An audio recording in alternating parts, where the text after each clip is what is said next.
Hello friends, जय जगन्नाथ। आज थिला रेसिपी कोबी माछ छिंचड़ा। तो मत मौसी आज माने आम दुई जन मिसे करूँ से मत टे शिखुला आज केमती कौन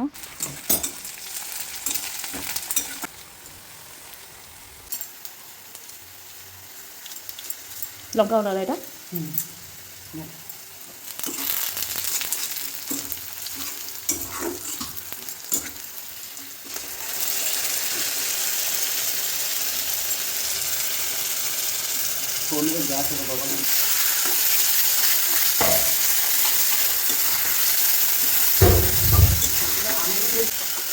देन से हलदी और स्वाद हिसाब से लुण जितकी दरकार क्वांटिटी लुण ऐड कराला। देन टमाटो ऐड कराला।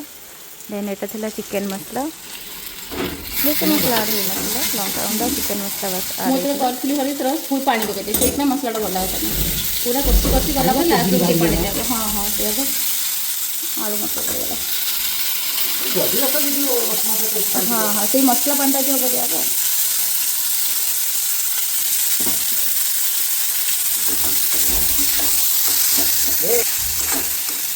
जहाँ दूर थे ये पानी ये हो तब माछ दे इतना पानी मार ना पानी मार बाहर नभा ले पकड़। अच्छा या घोड़िया बोली दे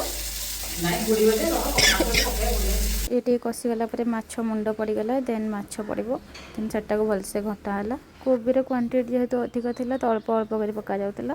देन ताको घोड़िया होगला किसी समय जाए घोड़ा हो सारापर आपण मैंने देखिपारे से एमती आसीगला। देन से धनिया पत्र आड़गला हो गला आमर कोबी माछ।